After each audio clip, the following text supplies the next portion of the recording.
In essence, digestion is all about taking food and breaking it down to its constituent parts, proteins, sugars, and fats, and then using those components to build up a structure and to create new products, such as skin cells or liver cells.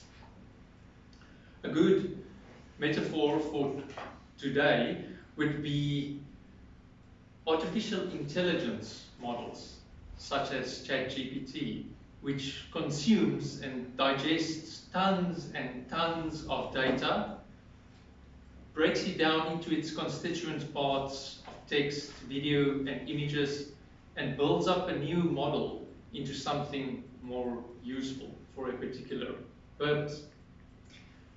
Right, so now that I've given you something to chew on, with this, ladies and gentlemen, I'm going to make a meal out of this speech.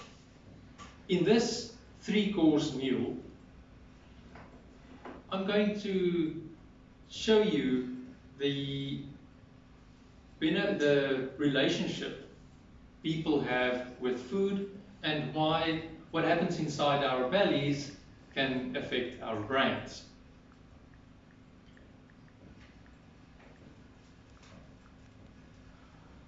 So, for starters, let's start with taste.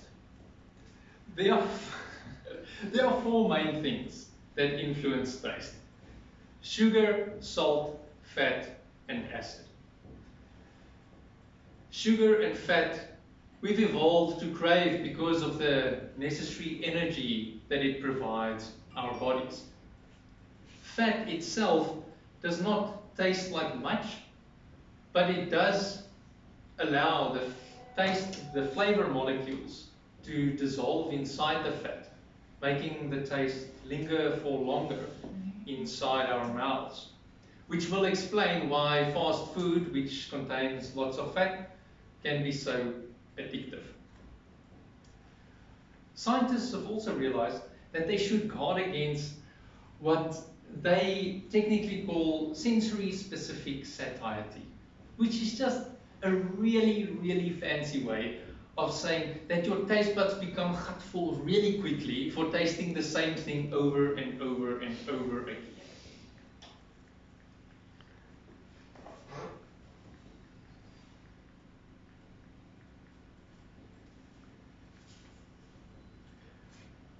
So now that I have marinated you in the knowledge of taste,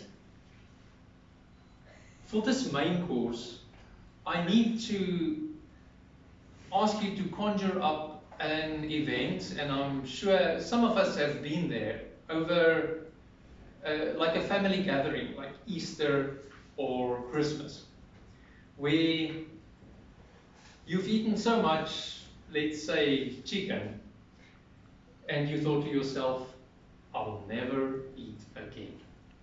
But of course, you did eat again. Probably that night, and probably chicken. So that is just one way of how what happens in our distended stomachs can influence what happens inside our brains.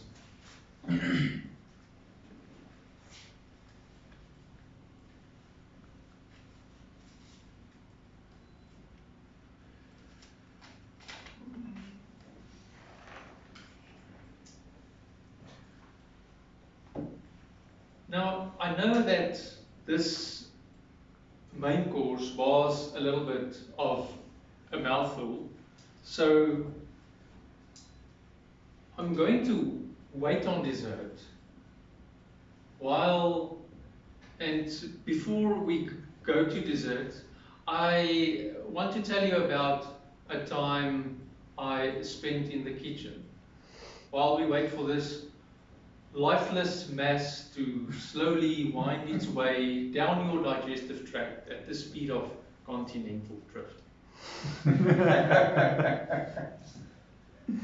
I once tried to make the most delectable chocolate cake. baking can be fun if you know how it's done. When the oven started to shake, I knew I had to forsake. For dessert, ladies and gentlemen, unfortunately, it's just the icing on the cake. Mr. Toastmaster.